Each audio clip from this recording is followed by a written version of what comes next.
They called it the future of armored warfare. 45 tons of German engineering, sloped armor that could shrug off shells like rain, a gun that could reach out and touch enemy tanks 2 kilometers away, long before they even knew death was watching them. But futures have a way of betraying those who build them. July 5th, 1943. The Kursk salient, dawn breaking over Soviet soil. 200 Panther tanks from Panther Regiment von Lauchert sat idling in the pre-dawn darkness, crews inside tasting metal and fear in equal measure. 184 were ready for combat, the others already broken before a single shot was fired. This was supposed to be Germany's answer, their redemption. Intelligence reports had promised a revolution. Tank commanders who'd fought in Panzer IIIs and IVs praised the Panther's armor, its killing power. They believed this machine would change everything. Within 48 hours, only 40 Panthers remained operational. Not destroyed, just broken. The engines didn't roar that morning. They coughed. Transmissions that had looked perfect on blueprints seized in the mud. Final drives, the critical link between power and movement, snapped under stress they were never designed to handle. Cooling systems leaked, tracks shattered, suspension components fractured from impacts that shouldn't have mattered. By the time the smoke cleared 2 weeks later, operational strength had collapsed to 16%. 16 out of every 100 Panthers that rolled into the largest tank battle in history, only 16 were still fighting. The rest sat silent, waiting for parts that would never come, waiting for mechanics who were already drowning in failures they couldn't explain. German engineers had built a masterpiece, and it was killing them. The story begins 2 years earlier, in the summer of 1941, when German tank crews encountered something they'd never seen before: the Soviet T-34. It wasn't just good, it was everything their tanks weren't. Sloped armor that made shells skip off like stones on water. Wide tracks that floated over terrain where German tanks sank to their axles. A 76mm gun that punched through German armor like it was cardboard. And simplicity. Brutal peasant simplicity that meant Soviet crews could fix it with a hammer and a prayer. German Panzer IIIs and IVs were suddenly obsolete. Not outdated. Obsolete. The difference between those words is measured in lives. By November, the German Army Weapons Department had issued specifications for a new medium tank, a tank that would render the T-34 irrelevant. 2 companies competed, Daimler-Benz and MAN. The designs couldn't have been more different. Daimler-Benz essentially copied the T-34, which was honest but embarrassing. MAN created something uniquely German, sophisticated, powerful, complex. Hitler chose an MAN. Of course he did. Production began in January 1943. The specifications read like a fever dream of German perfectionism. 45 metric tons of combat weight, heavier than American mediums, lighter than German heavies. The perfect middle ground in theory. 80 millimeters of frontal armor sloped at 55 degrees, creating protection equivalent to 140 millimeters of vertical plate. Mathematics and geometry conspiring to create invincibility. The gun deserved its own mythology. A 75mm KWK 42L70. That L70 meant the barrel was 70 times the width of the shell, absurdly long by contemporary standards. It gave the Panther a muzzle velocity of 925 meters per second. At 1,000 meters, it could penetrate 120 millimeters of armor. At 2,000 meters, it could still kill Shermans through their frontal plates, while Sherman guns at the same range bounced off Panther armor like pebbles. 2,000 meters.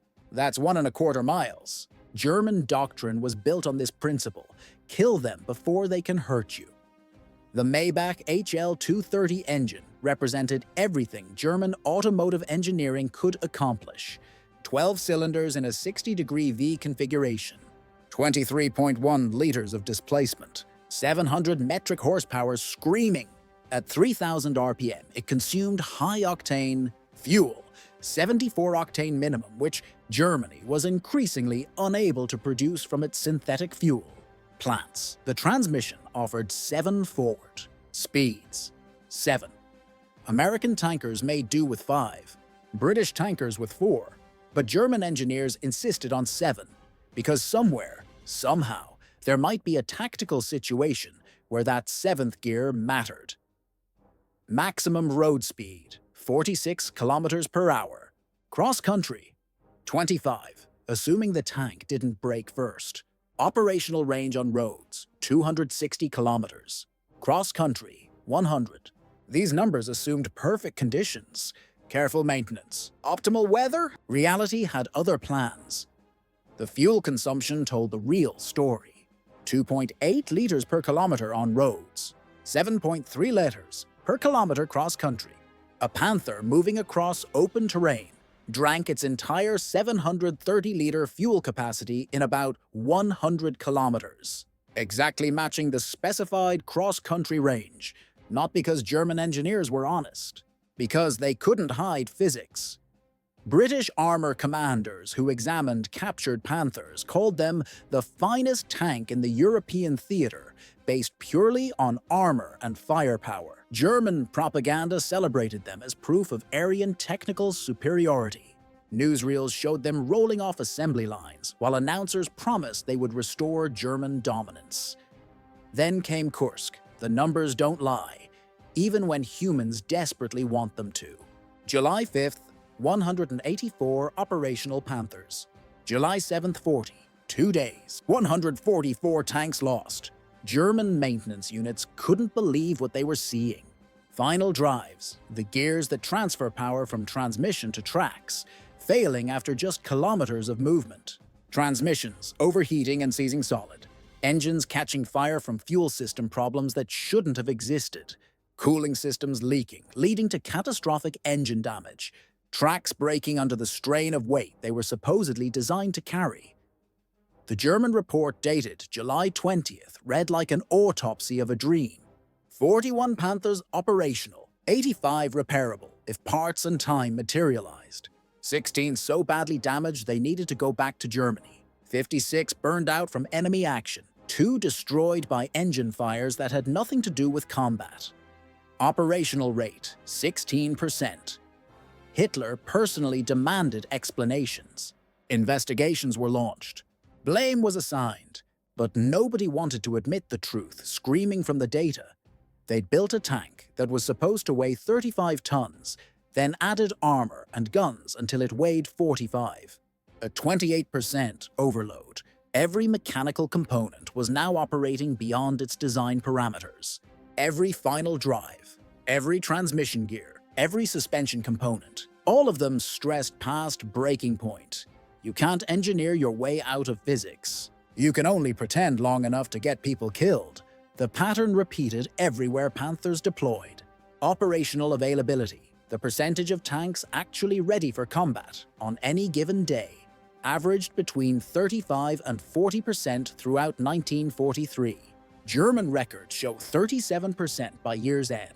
A Panther battalion nominally equipped with 96 tanks could expect about 35 actually operational. The other 61 were awaiting maintenance, awaiting parts, awaiting transport to repair facilities, or sitting disabled in forward areas awaiting recovery that might never come. Sustained offensive operations require tanks to be present, not theoretical, not "we'll have them fixed by Tuesday." Present, fighting.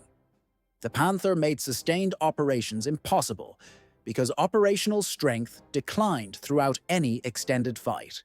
Mechanical failures accumulated faster than repairs could be completed. By 1944, availability improved to about 54% average. Some units did better. September on the Eastern Front, 75.8%. 552 operational out of 728 total. The Battle of the Bulge in December, 71.3%, 336 operational out of 471 total. These were the good numbers, the ones German commanders held up as proof the Panther had finally been fixed. But even 75% wasn't enough. German pre-war planning assumed 80 to 90% availability for sustained offensives, and these improved figures required extensive preparation, well-stocked supply depots, favorable conditions, luxuries that became increasingly rare as Allied bombs fell and supply chains collapsed. The Sherman, by contrast, maintained operational availability between 70 and 80% throughout the war. The difference compounds brutally over time. 30 to 45 percentage points might not sound devastating until you multiply it across thousands of tanks and months of sustained combat. Then it becomes the difference between victory and catastrophic defeat. The core problem was simple. The Panther was conceived as a 35-ton medium tank. German engineers then added everything doctrine demanded without redesigning the mechanical components to handle the additional weight. The final drives took the worst punishment. The French discovered this after the war, when they operated a full battalion of 50 captured Panthers through 1947, almost twice as much operational time as any German formation achieved during the war. The French Ministry of War report stated it plainly. The truly weak spot of the Panther is its final drive, which is of too weak design and has an average fatigue life of only 150 kilometers. 150 kilometers, 93 miles. That's the distance from Los Angeles to San Diego, from New York to Philadelphia, from Berlin to Hamburg. A final drive that should have lasted thousands of kilometers was failing after less than 100. Half the abandoned Panthers found in Normandy showed evidence of final drive failures. Not combat damage, mechanical failure from normal operation. The metallurgical analysis revealed why. German steel production in 1944 reached 28.5 million tons, but Germany had lost access to critical alloying metals. Allied bombing of the Norwegian molybdenum mine in 1943 eliminated Germany's primary source of this element that makes steel resist heat and fatigue.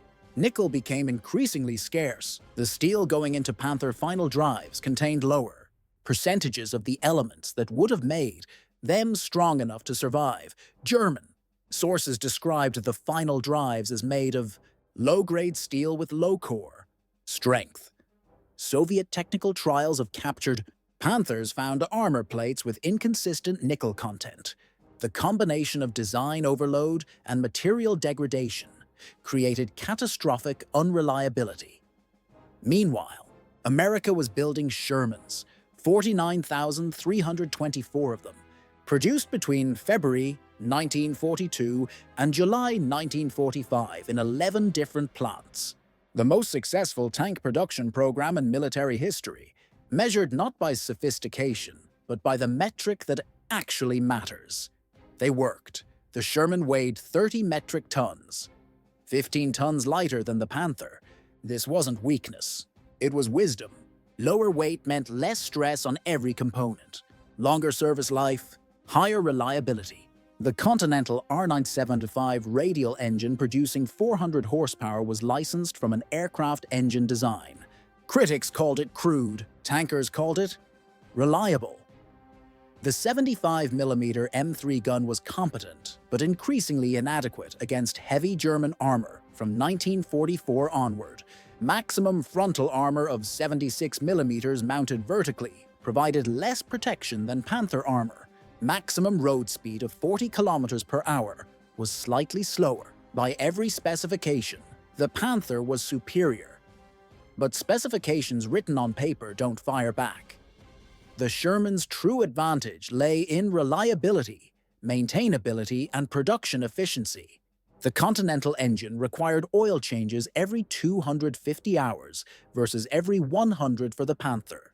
Air cooling eliminated the complex cooling system that plagued Panther operations, removing an entire category of failure.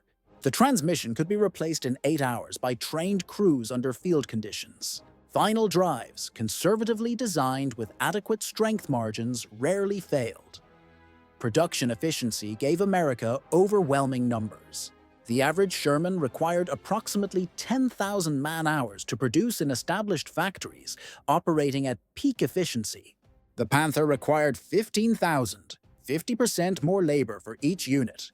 American factories used advanced production techniques, extensive subassembly, standardized components, progressive assembly methods minimizing skilled labor requirements. German factories relied on skilled craftsmen, fitting components that were less precisely standardized. American production peaked at over 2,000 Shermans per month in mid-1944. German Panther production peaked at approximately 380 per month, less than one-fifth American output, despite Germany dedicating proportionally more industrial capacity to tank production. The operational consequences compounded over time. American armored divisions that lost tanks received replacements within weeks, sometimes days. Crews knew destroyed tanks would be replaced. This knowledge reduced psychological stress and encouraged aggressive tactics. German panzer divisions waited months for replacements, if they received any at all. Crews knew their Panthers were irreplaceable. This created caution that undermined German doctrine, requiring aggressive action. By late 1944, many German panzer divisions operated at less than 50% authorized tank strength, not from combat losses alone, but from inability to replace losses matching attrition. The maintenance burden told its own story. Each Panther battalion required specialized recovery vehicles, mobile workshops, stocks of spare parts that dwarfed a Sherman battalion's logistics footprint. A typical American armored division needed approximately 200 trucks for armored vehicle maintenance and supply. A German panzer division with Panthers needed about 400 trucks for the same function. Trucks Germany didn't possess in sufficient quantities and couldn't fuel even if possessed. Sherman Battalion, conducting a 100-kilometer road march, consumed approximately 14,000 liters of gasoline. A Panther Battalion, conducting the same march, consumed approximately 35,000 liters, assuming all vehicles completed the march without mechanical failure, which historical records suggest was unlikely. By late 1944, Germany produced approximately 6 million tons of synthetic fuel annually.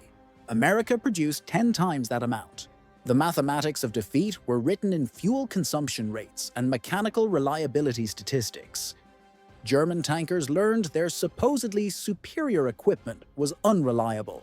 They knew their Panthers might break down at any moment, stranding them deep in enemy territory, far from recovery assets. This knowledge created caution that undermined the aggressive exploitation German doctrine required. Commanders hesitated to commit Panthers to bold maneuvers because they feared mechanical failure more than enemy fire.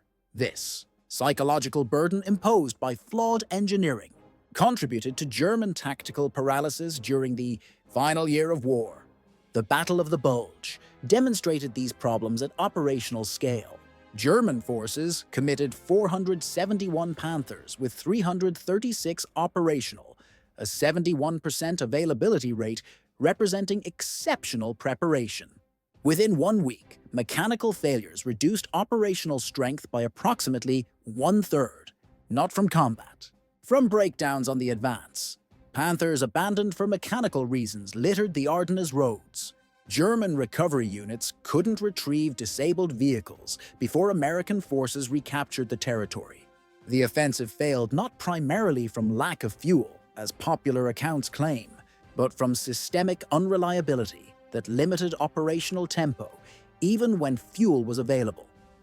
The contrast between German and American approaches extended beyond tanks. The MP-40 submachine gun required approximately 10 hours of skilled machinist time to manufacture. The American M3 grease gun required less than 3 hours of semi-skilled labor. Both fired the same caliber ammunition at similar rates. The American weapon was uglier, cruder, vastly more practical for mass production. This pattern repeated across artillery, aircraft, vehicles, every category where American pragmatism confronted German perfectionism. The philosophical difference reflected fundamentally different understandings of modern industrial warfare. German military culture, rooted in Prussian traditions emphasizing individual excellence and technical sophistication. couldn't adapt to the reality that 20th century warfare rewarded mass production over individual perfection. American military doctrine, informed by different historical experience and different industrial capacity, embraced mass production and logistical sustainability as primary virtues. The Sherman exemplified this philosophy. It wasn't the best tank by any specification. It was the best tank American industry could produce in sufficient quantity, that American logistics could support globally, that minimally trained crews could operate effectively, that field maintenance units could keep operational under combat conditions. These virtues, dismissed by German engineers as evidence of technical inferiority, proved decisive. The final accounting reveals the magnitude of Germany's strategic error. 6,000 Panthers, hamstrung by mechanical unreliability, achieved operational effectiveness, roughly equivalent to 3,000 reliable tanks. The resources consumed by Panther production could have produced approximately 9,000 Panzer IV tanks. The Panzer IV, while inferior to the Panther in specifications, was mechanically reliable and adequate against all but the heaviest Allied armor. 9,000 Panzer IVs actually available for combat, rather than awaiting maintenance, would have provided far greater military value than 6,000 temperamental Panthers. This isn't speculation. It's mathematical certainty derived from operational availability statistics and production cost analysis. British forces tested, captured, Panther, number 433, an AOSFA variant, in mobility trials during 1944. British reports confirmed German findings about final drive weakness and noted additional problems with the interleaved road wheel suspension. The overlapping wheel design provided superior weight distribution and ground pressure reduction, allowing Panthers to traverse soft ground more effectively than conventional suspensions. The theoretical advantages were genuine. The practical reality under combat conditions told a different story.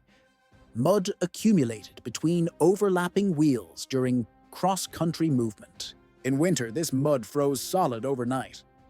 By morning, the suspension was locked, immobilizing the tank until crews chipped away ice or waited for temperatures to rise. This could take hours under favorable conditions, days under severe winter weather. German tankers in Russia learned to avoid muddy terrain whenever possible, limiting tactical flexibility to avoid suspension immobilization. Maintenance requirements for interleave suspension exceeded conventional designs by an order of magnitude. Changing an outer road wheel on a Sherman required approximately 30 minutes with proper tools. Changing an inner road wheel on a Panther required removing up to 8 outer wheels first, a process consuming an entire day even with experienced crews and proper equipment under field conditions with improvised tools and time. Pressure from tactical situations. This maintenance burden became prohibitive. British armor officers concluded that despite superior armor and firepower, the Panther's mechanical complexity made it unsuitable for British operational requirements.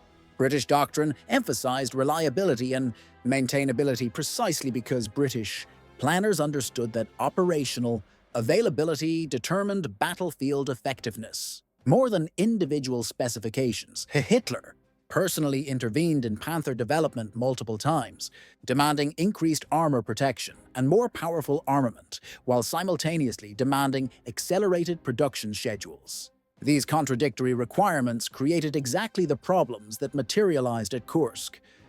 The Panther was rushed into production before adequate testing could identify and resolve final drive weakness.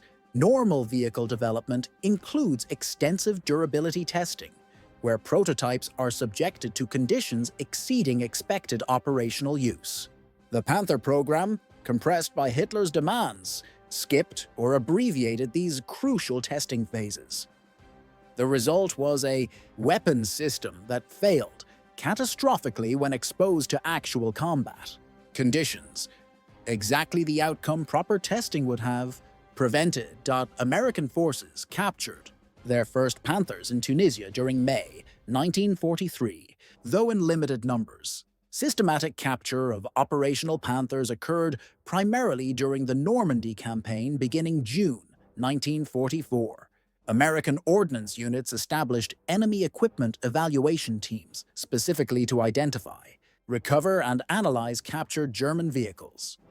These teams included mechanical engineers, metallurgists, intelligence specialists trained to extract maximum information from captured equipment. Intelligence gathered informed tactical bulletins distributed throughout American forces, providing tank crews and infantry units specific information about Panther vulnerabilities and recommended engagement tactics, understanding that the Panther's 75mm gun could destroy Shermans at ranges exceeding 2,000 meters, while Sherman guns couldn't reliably penetrate Panther frontal armor at any range. American doctrine emphasized tactics, exploiting Panther weaknesses rather than confronting its strengths. Tank destroyer doctrine built around the 3-inch gun, mounted on M10 Wolverines and later the 90mm gun on M36 Jacksons, provided primary anti-Panther capability. These vehicles, more lightly armored than tanks but mounting more powerful guns, were positioned where they could engage Panthers at extended ranges or from ambush positions. Targeting vulnerable side armor did infantry anti-tank. Tactics evolved rapidly. The 2.36-inch bazooka, effective against earlier German tanks, proved inadequate against Panther armor. Tactical bulletins emphasized that bazookas should target side and rear armor at close range, not frontal armor. Infantry units learned to allow Panthers to pass their positions, then engage from behind where armor was thinnest. Close assault tactics using satchel charges and sticky bombs required courage bordering on recklessness, but proved effective when properly executed. Artillery became the most effective American counter to Panthers through indirect fire and mobility denial. Forward observers learned to call artillery fire on disabled Panthers that German recovery units couldn't immediately retrieve. American artillery doctrine emphasized rapid response, battalion-level artillery capable of delivering concentrated fire within 5 minutes of observer request. Panthers disabled by mechanical failure, immobilized by terrain obstacles, or simply stopped to engage American forces, became targets for artillery concentrations that destroyed tanks or forced crews to abandon vehicles. The psychological effect on German tankers was significant. Panther commanders learned that stopping for any reason invited artillery fire their armor couldn't protect against. This created pressure to keep moving, exactly the operational tempo Panther mechanical reliability couldn't sustain. Air power provided additional capability. Though direct air-to-ground attacks on individual tanks proved less effective than popular accounts suggest, the primary value of air power against armored forces was interdiction.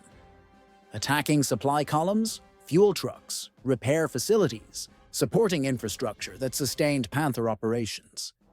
A Panther without fuel, spare parts, or recovery capability was as useless as a destroyed Panther.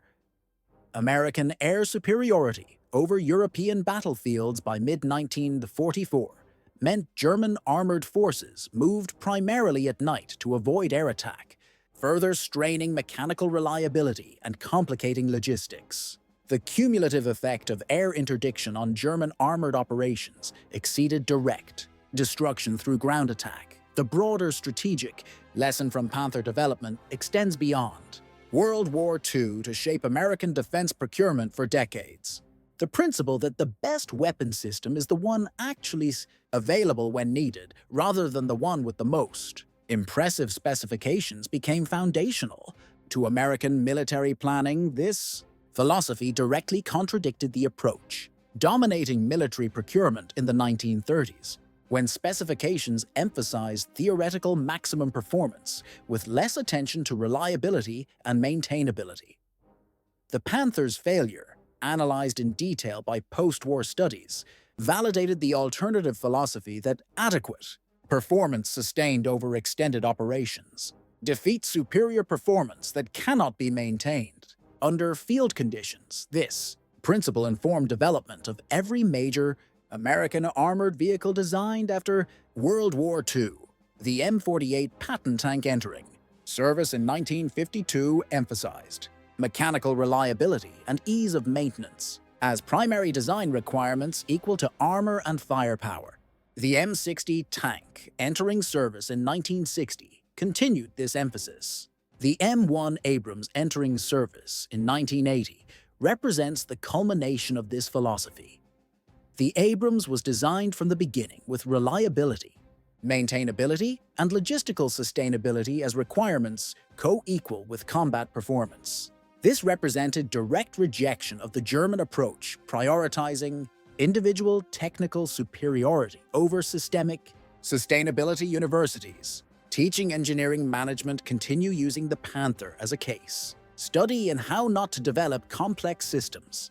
The case examines requirements creep, the process by which additional capabilities are added during development without proportionally increasing design parameters of supporting subsystems. Business schools study the Panther as an example of how organizational cultural values can undermine effective decision-making. German military culture valued technical sophistication and engineering excellence, leading to design decisions producing sophisticated systems unsuited to the operational environment.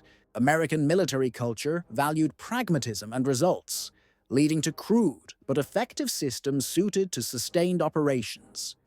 Neither culture was objectively superior, but American culture proved better, adapted to industrial warfare's requirements. Comparative analysis reveals mathematical inevitability of German defeat once both nations committed to total industrial mobilization. Germany's decision to produce 6,000 complex Panthers rather than 9,000 simpler Panzer IVs represents the kind of strategic error that compounds across an entire military-industrial system. Similar errors occurred everywhere. Aircraft production emphasized sophisticated fighters requiring extensive maintenance rather than adequate fighters in greater numbers. Artillery production emphasized precision and range at expense of quantity. Small arms production emphasized quality over manufacturability. Across every category, German industry optimized individual weapon performance while undermining collective force capability. American industry made the opposite choice consistently. The Sherman was adequate, not excellent. The P-51 Mustang was effective, not revolutionary. The M1 Garand was reliable, not perfect. American artillery emphasized rapid production and ammunition abundance over maximum range. This systematic preference for adequacy, sustained over time, proved decisive. By 1944, American forces could afford to lose equipment at rates that would have crippled German forces because American production replaced losses within weeks. American maintenance units could repair damaged equipment quickly because designs emphasized maintainability. American supply chains delivered spare parts, fuel, ammunition reliably because logistics planning began during weapon design rather than after deployment. These advantages, individually modest, compounded across millions of pieces of equipment and years of sustained operations to create overwhelming superiority. The Panther today represents a fascinating historical paradox. It was simultaneously one of the best tanks of World War II in armor protection and firepower, and one of the worst in reliability and operational sustainability. A triumph of engineering sophistication demonstrating German technical capabilities at their peak, and simultaneously a disaster of strategic planning, demonstrating catastrophic consequences of divorcing technical excellence from operational reality. It impressed everyone who saw it, intimidated Allied tankers who faced it, earned respect from enemy armor officers who evaluated captured examples, and yet disappointed everyone who tried to maintain it under actual combat conditions, far from rear area facilities with adequate tools and spare parts. The Panther was exactly what Germany did not need at the moment Germany needed it most. Germany needed adequate tanks in overwhelming numbers to replace catastrophic losses. Germany produced sophisticated tanks in inadequate numbers, spending more time undergoing maintenance than engaging enemies. Germany needed simple, Reliable vehicles that minimally trained crews could operate and field maintenance units could repair. Germany produced complex vehicles, requiring extensive crew training and specialized, maintenance-consuming disproportionate resources. Germany needed weapons optimized for defensive warfare producible, despite shrinking industrial capacity and material shortages. Germany produced weapons optimized for offensive warfare requiring vast industrial resources and materials no longer available in adequate quantities or quality. These contradictions emerged from German military culture, strategic assumptions, decision-making processes fundamentally unsuited to the kind of war Germany was fighting by 1943. The mathematical analysis reveals truth's narrative accounts sometimes obscure. 49,000 Shermans at 75% availability provided approximately 36,750 tanks actually in combat at any given time. 6,000 Panthers at 40% availability provided approximately 2,400 tanks actually in combat. The 15-to-1 numerical advantage in actual battlefield presence overwhelmed the Panthers' technical superiority in individual engagements. German forces could win individual tank battles through superior armor and firepower, and still lose campaigns, lose theaters, lose the war, because they couldn't sustain operations at the tempo required for victory. Superior specifications on paper couldn't compensate for systemic failure to deliver operational capability when and where needed. For as long as needed, the Panther's magnificent failure teaches more than its spectacular specifications ever could, precisely because failure reveals truth that success often obscures. Success can be attributed to many factors and allows multiple interpretations. Failure, particularly catastrophic failure of sophisticated systems, reveals fundamental problems that cannot be rationalized or attributed to bad luck. The Panther failed because German strategic assumptions, technical culture, and procurement processes produced a weapon unsuited to Germany's actual strategic situation in 1943. That failure, documented in meticulous detail by German military bureaucracy and analyzed systematically by Allied intelligence, provides lessons of enduring value about the relationship between technical excellence and military effectiveness. Long after the last Panther broke down in some forgotten field, long after the crews scattered to peace or death or memory, the lesson remained, carved not in armor plate, but in the spaces where tanks should have been, but weren't. In the maintenance reports stacked higher than ammunition requisitions, in the desperate calculations of commanders, who learned too late that engineering excellence, divorced from operational reality, creates weapons that lose wars, despite winning individual battles.